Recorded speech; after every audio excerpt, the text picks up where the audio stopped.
and welcome to the 4Ps podcast. You guys may be asking, where have you been, Trunis Goggins? Well, I will tell you where I've been. I live in Asheville, North Carolina, and we're going through the storm down here.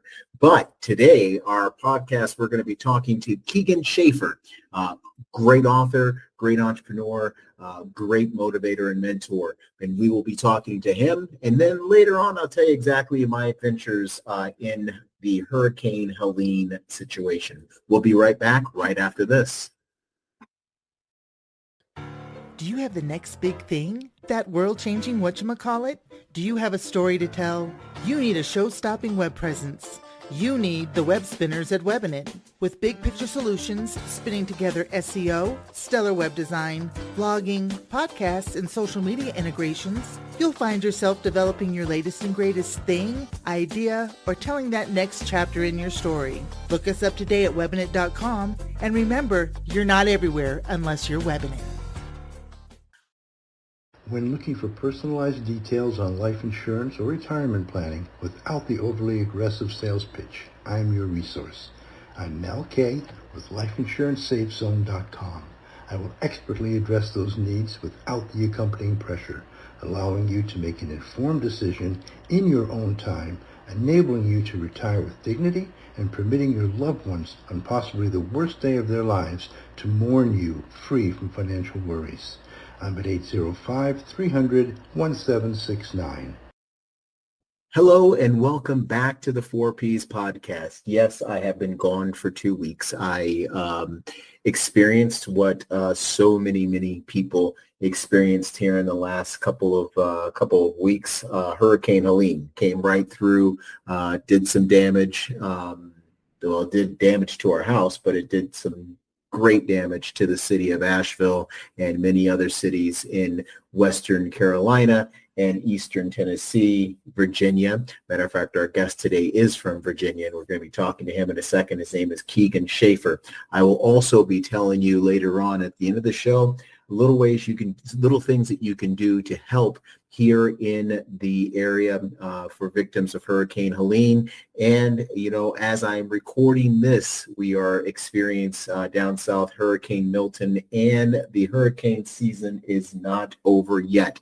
So this has been a rough one, and we'll talk about that a little bit later on. But what I do want to talk to you today about, and I do want to definitely express my excitement for our guest today. His name is Keegan Schaefer. Great individual. He is an entrepreneur. He is someone who talks about, we're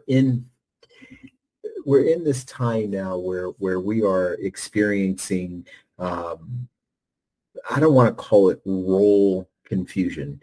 I want to call it a role transformation. And a lot of times people do get confused in what they're supposed to do, as male, as female, as mother, as father, as son, daughter, all these different roles.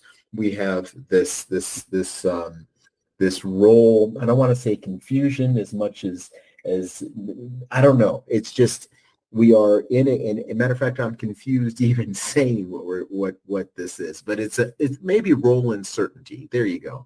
That's a little better. Role uncertainty. What am I supposed to do now? And with the changes, and you can say technology, society. You can say so many different roles. You do get confused. You do have that uncertainty for sure. And Keegan has a bunch of books out, and he has a book that's coming out now. We're going to talk a little bit about that as well. But we do have, I think that you're going to like what you see here and what you hear here. I can say that fast about 6 times. Keegan Schaefer will be right back right after this. Hey, 4Ps audience. First of all, I want to thank you for listening to the podcast, The 4Ps of You. I thoroughly enjoy doing it, and I thoroughly enjoy the feedback I get from listeners. I hope you enjoy the stories and the guests that come on this program all the time. And if you do enjoy the guests and the stories that come on this program. You will absolutely enjoy my book, The 4 Ps of You. The 4 Ps of You are a collection of stories dealing with purpose, planning, passion, and persistence. These stories are there to guide you through your journey to see exactly what you want in life. The 4 Ps of You is available on all forums. You can get it on Amazon. You can get it Barnes & Noble. You can get it on Google Play. You can get it on Apple. You can get it anywhere you buy books. You can get it in paperback or you can get it in e-form. Please, that's the 4 Ps of You. Get it. Would love to have you read it and continue to thank you for listening to the 4 Ps podcast with Trunis Goggins. Want a financial detective who translates your money into clear insights and understands your vision? Meet Rose Knows Bookkeeping.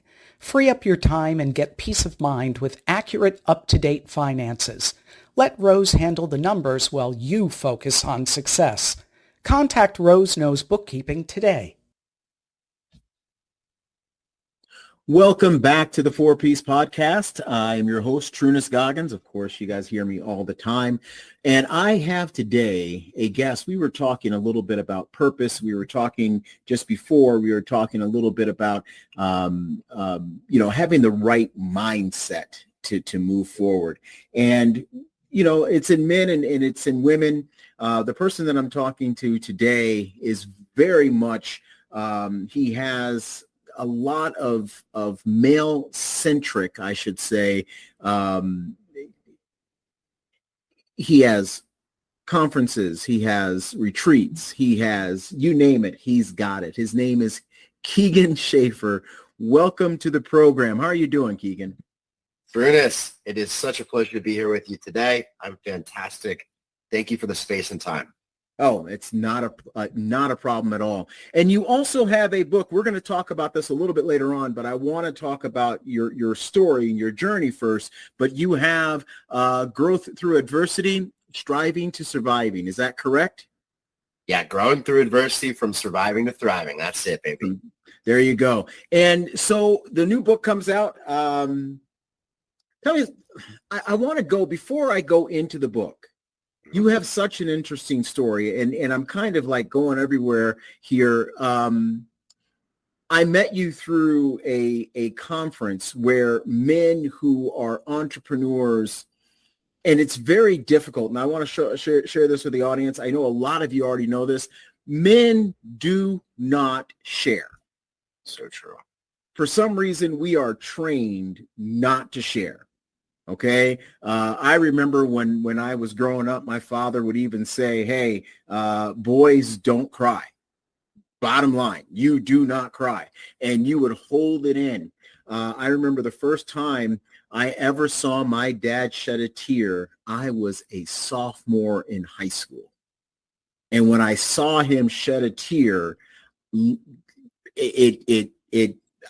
didn't know how to react. I mean, it was like, I was stunned. I really do. I remember that time because that was really the first time in my life I didn't know how to react because of what we hear as men.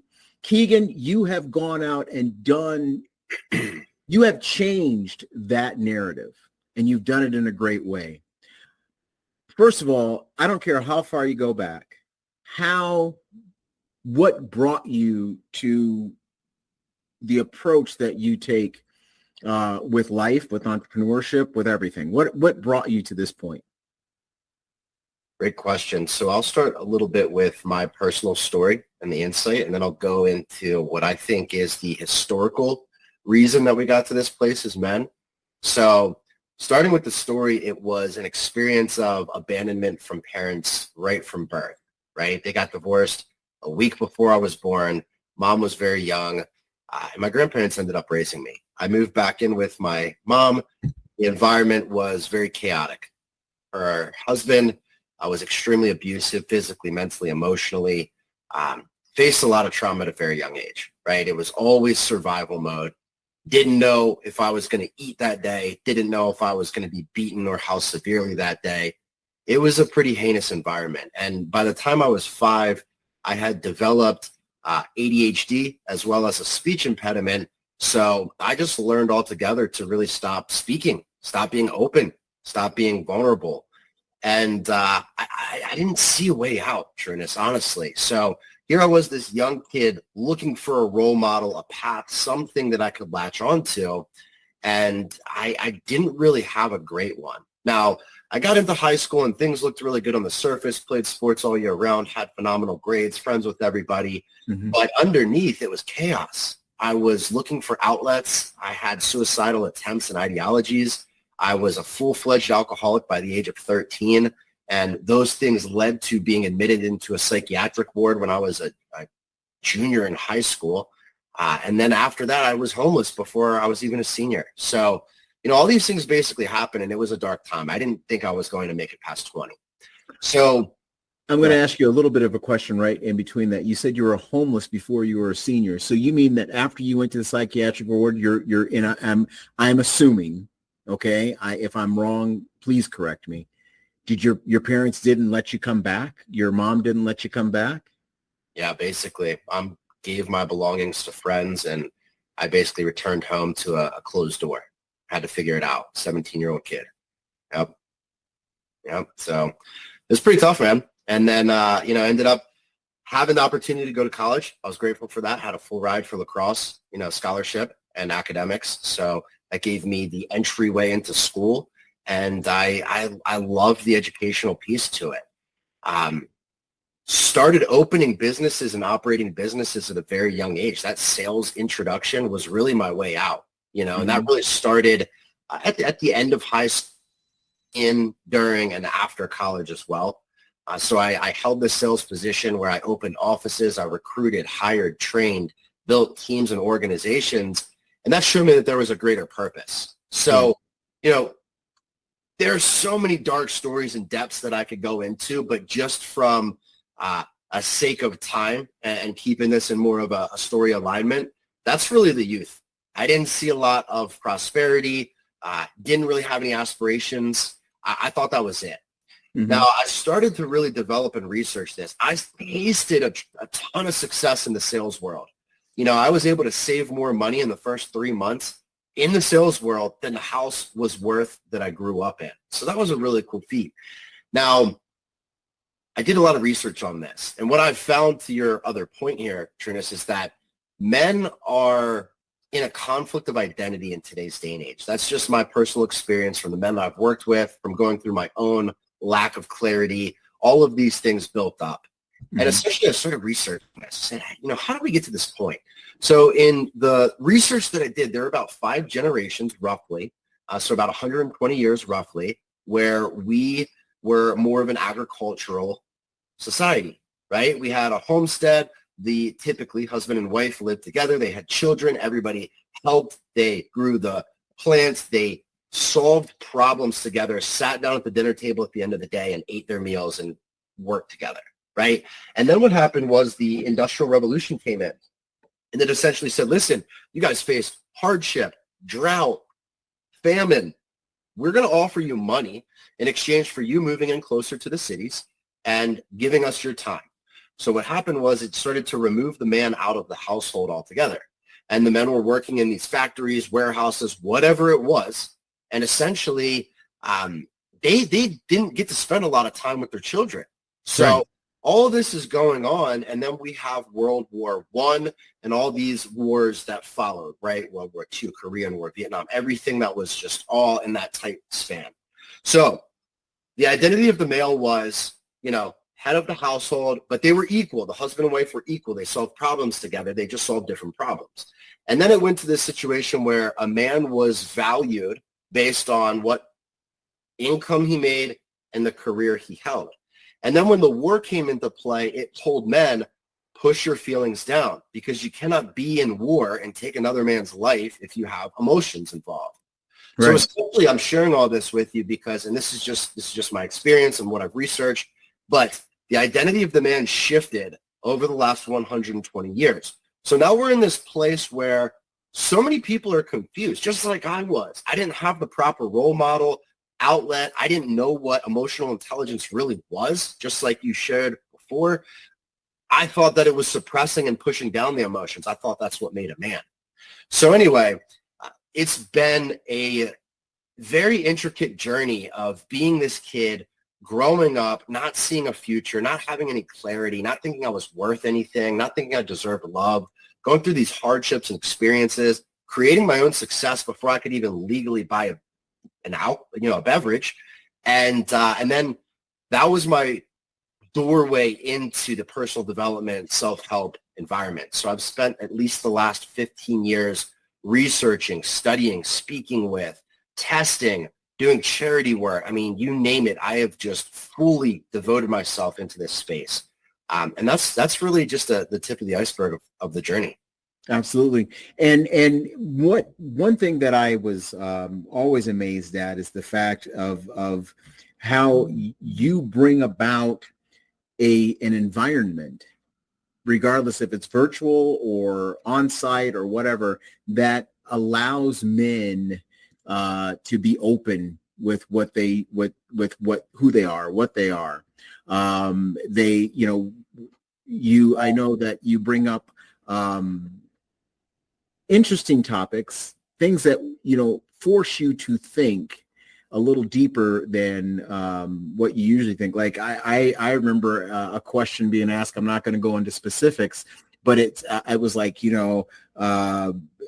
it really, after I got finished with that session, I actually went back, called all of my adult children and said, I may have told you this and preached it to you as truth, but as I go to think about this particular topic, I must say that don't believe it anymore, because it's really, as I thought deeper to, and again, like I said, I'm not going to get into specifics about it, but as I thought deeper through that one hour conversation, I realized, damn, that's just not the way we have to go.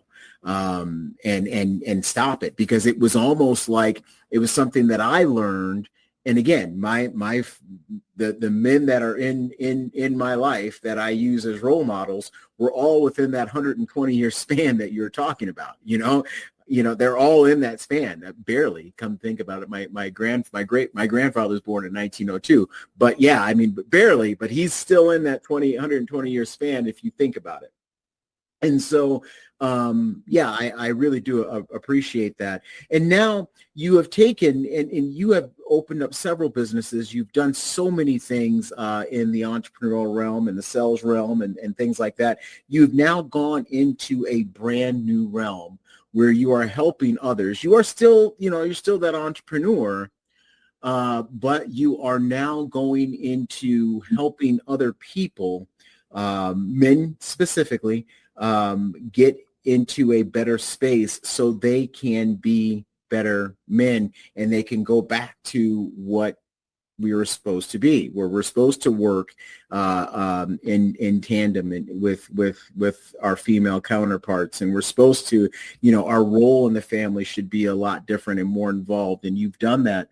Again, we talked before we talked right before our interview, and we've also, I brought up in your introduction about your book, and I know that you have several other books. Could you please tell us a little bit about those and a little bit about that?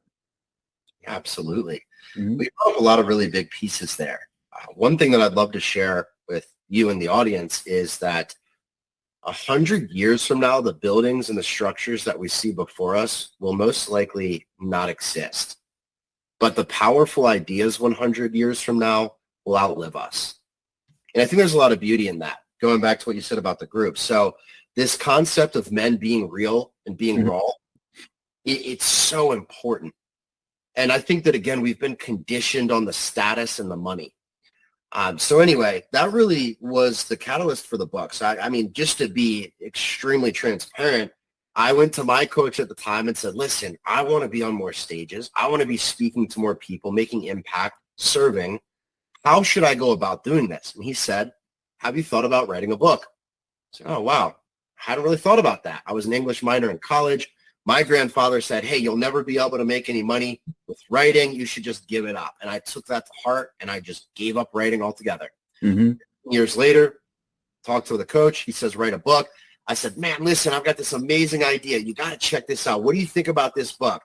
And I gave him the whole layout. He goes, Keegan, nobody's going to read that. Forget that book. And I was devastated, but I said, you know what? I'm just going to make it work. And I just went immediately pen to paper. So in August, and I remember this very specifically because the weekend before I was celebrating my birthday. August 4th is my birthday. So I went to celebrate this lake, come back home, and that same day that I came home, I started writing. And in 2 months, wrote a 550-page book, cover to cover. So we had to edit some things out, remove some things, change up a little bit. It'd been years since I wrote, but that was the first book, and it's called Selfish to Selfless. And essentially that is about finding the balance between being self-centered and making yourself the greatest version that you can possibly be, in order to selflessly give back to the world. And that really is the pathway to fulfillment and legacy. So that's really the first book, and it goes through 5 implementable pillars of areas to focus in. And I really like the psychological perspective there. When we are born in this world, when we're growing, the first 1 to 3 years, we are understanding ourselves through a physical domain, right? We're feeling, we're touching, we're exploring, and then the prefrontal cortex develops, and then we shift more into a mental game. So essentially what I'm saying is you understand your body, and then your mind, and then the spirit or the relationships around you, and then the purpose ultimately. And I think that we can take that same preparation into our adulthood. Absolutely. So that's the first book. This next one that's coming out was actually the original idea for the first book I wanted to do. And it is Through Adversity, From Surviving to Thriving. And that's where I take a portion of my real life story, everything from extreme abuse, witnessing murder, being run over by a car, hitting the head with a hammer. Like I share all these things, but that's only really a third or a quarter of the chapter. The real meat and potatoes of the chapter is allowing people to express their own feelings and thoughts and have a tangible outline to work through it. And so the introduction to the book starts out by stating, I may not know where you are geographically, what you look like, how you speak, or what you're even going through right now in time. And then I go through all these stories, and then the final chapter kind of pulls it all together, and it goes, so even though I may not know what you're going through, does it matter?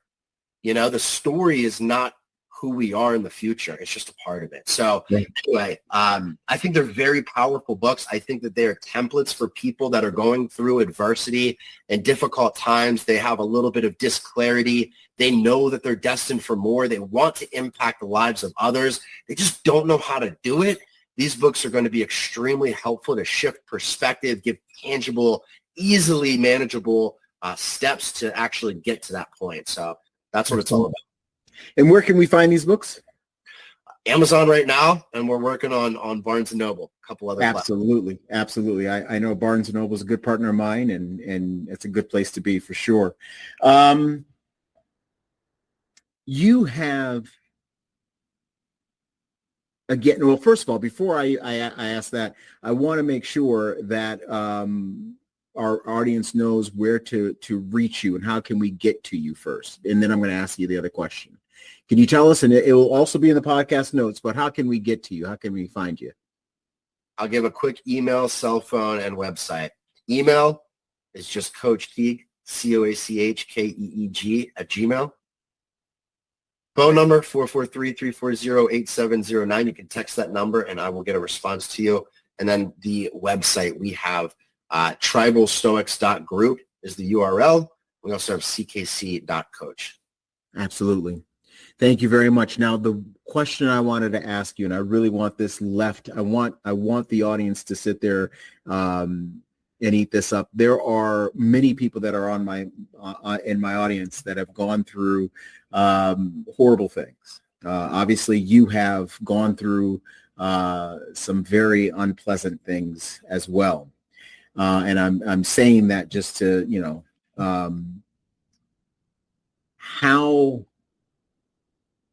what would you say to someone right now who may be going through maybe an episode of because they've had so many bad things happening to them, they may be suffering alcoholism. What would you say to somebody? I know this is you might, if you have to say, I'll say this to you and say this to you, that's fine. What would you say to someone who may have had a troubling or continue to have a troubling relationship in their adult life with their parents, and in a relationship with their parents is very important. Even it's almost even more important in your adult life.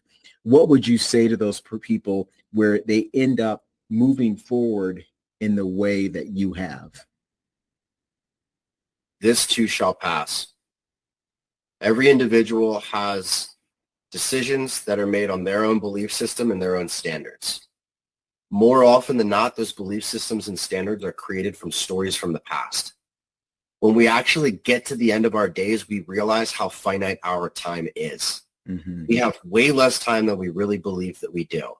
And back to that statement I shared before, most people 100 years from now are not going to remember your name.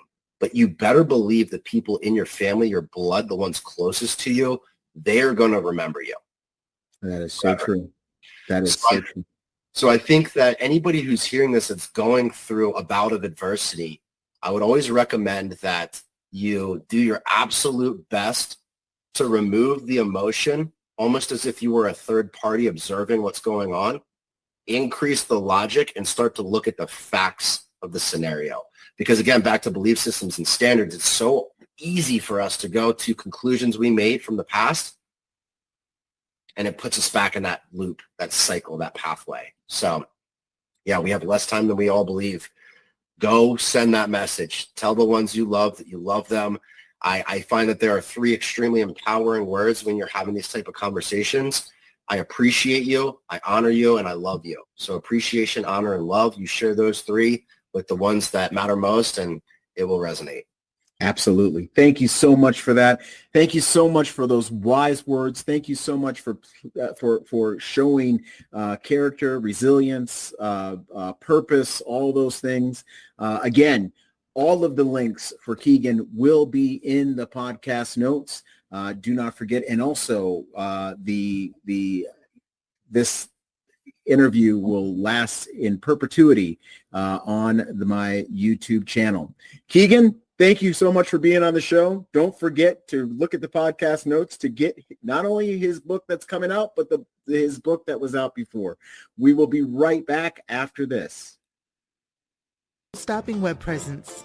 You need the web spinners at Webinet. With big picture solutions, spinning together SEO, stellar web design, blogging, podcasts, and social media integrations, you'll find yourself developing your latest and greatest thing, idea, or telling that next chapter in your story. Look us up today at webinet.com, and remember, you're not everywhere unless you're Webinet. Hello, everyone. We've had Hurricane Helene, and I am going to be focused a lot on my community. I'm going to be focused a lot on my home. There are some trees I have to cut. I'm going to be a lumberjack for a couple of weekends, and I guess I can be rest assured that we didn't have a hurricane when it's 20 degrees outside. It is the weather's pleasant now, and I can go out and start cleaning up my backyard because it surely needs to be cleaned up for sure. We had a horrible hurricane season. So with that being said, I will not be out on the road as much as I have been. Like I said, I'll be focusing probably now until maybe the beginning of next year because we're going into the holiday season as well. So I'm probably going to be focusing close to home. But I do want to say that this coming Saturday, the 12th of October, like 2 days from now, to be honest with you, we will be in Indiana. We'll be at Plainfield, Indiana, Perry at the Crossing at Barnes & Noble. Barnes & Noble has done so many great things for me. I do appreciate the support that I get from Barnes & Noble. I love going into Barnes & Noble, especially on a Saturday because people are ready to read. So it is a fantastic thing, and I do love doing that. Again, like I said, I will be at Barnes & Noble, Perry at the Crossing, and that is from 12 until 3, and that is in Indianapolis. It's a suburb. It's Plainfield, Indiana. I hope to see you there if you are in the Indianapolis area. Plainfield's a beautiful suburb just west of Indianapolis, and it is a great, great Barnes & Noble that I'll be in. Hope to see you there. Talk to you soon. Hello, and welcome to the final segment of the 4Ps podcast. I hope you enjoyed Keegan's interview. Again, like I said, I love how he talks about clarity when it comes to our roles, and our society is changing. I don't care if you like it or you don't like it. It's changing nonetheless, because that's what societies do. They change, and sometimes you need someone who can kind of put some things in perspective, and I think that Keegan does a great job of doing that. I want to finish this segment off to speak a little bit about Hurricane Helene. I am going to have a podcast episode totally focused on the efforts here to clean up and to recover here in Western Carolina, Eastern Tennessee, and in parts of Virginia and Georgia. So we do have a bunch of areas that are affected. Florida was affected as well. Florida, as I am recording this, Florida is being affected by yet another hurricane. And from what I see here in a couple of short days, there is another hurricane taking a similar path to Helene. And it is going to be here sometime next week. So that is just so much fun stuff to digest, I'm sure. But I'm going to tell you, and again, like I said, I'll share my story. As you guys know, if you guys listen to my podcast often, you know that the time that the hurricane hit, I had a book signing in Canada. I left the book signing it was word on the street, and it was also, which was in Toronto, and I was also in St. Catharines as well. And so what I did, because this is how I roll, I left here Friday morning, right when the storm was at its strongest over Asheville, North Carolina. I drove through the storm. I will tell you this right now. Yes, this is an advertisement. This is a free advertisement for Nissan. Nissan Rogue is the greatest car on the road. I'm going to tell you right now, it drove me through a Category 1 hurricane, and it didn't get yet one scratch on it. There were trees falling. There were tractor trailers jackknifing. It was total destruction as I was driving out here. If you've ever seen the movie Twister, that is how I can equate the storm. The whole time I'm driving, I am thinking about my family who was here, and they did a great job of keeping everything intact. We did get some damage to the house, yes, but we did fare a lot better than people here in the county. The county in which I live in, we lost right now, and I'm saying right now because death toll is going to be a lot higher. It's close to 80. I think it is 80 by this time here in Buncombe County. But again, when I talk about, when I share the story in a future podcast, you'll know. I will say one thing, though. One thing that amazed me, we are if you are listening, I know that people around the world listen to this podcast. Right now, if you don't know, we are in a very contentious presidential election right now. It is neck and neck. And I'm going to tell you, people throughout the world, throughout the country, they are pretty passionate about the candidate they want to win, either on whatever side. It could be on the Republican side, it can be on the Democrat side. But I'm going to tell you something. For the last 2 weeks since we've been going through this, the only thing I've seen in Asheville, North Carolina, is the greatest act of humanity, and it wasn't done by Republicans, and it wasn't done by Democrats. It was done by the folks of Asheville. And it didn't matter if they're black, white, conservative, liberal, gay, straight, It did not matter. We work together. And it's so, I mean, out of all of the tragedy, out of all of the death, out of all of the destruction, one thing that makes me just so happy was the fact that humanity showed up. Not a political party, not a business, not a government agency, not a religion, not anything. Humanity showed up, and we are here to help each other. And everyone here is working together to restore this beautiful town. Again, I'm going to go into more detail about what happened here in my section. I know that we're going to have a more detailed podcast talking about what happened. And again, I'm going to say this, what you can do to help Asheville and the rest of this region get back on their feet and get moving again. I do know that we just got power, literally just got power. And we still have no water, and we will not have water in most of this city for quite a long time. So there are things that we still need. Please, and again, I want to say this, when we are back on our feet, I know that this is a great tourist town. Please come back, because we're going to be better than ever when we come back. When we get on our feet and when we recover, we're going to recover much better than ever. So I will talk to you very, very soon.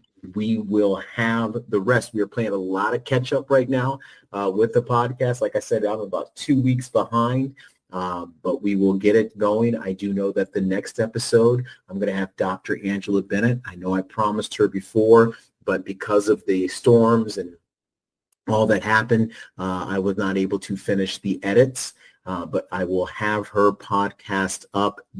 I will have it up next week. It'll be up on Tuesday. That much I promise you. For those that are in Indiana, I hope to see you on October 12th. I will be, again, I will be at the Barnes & Noble at Perry at the Crossing in Plainfield, Indiana, which is a suburb of Indianapolis. I really hope to see you, and I will be talking to all of you very soon. Bye-bye.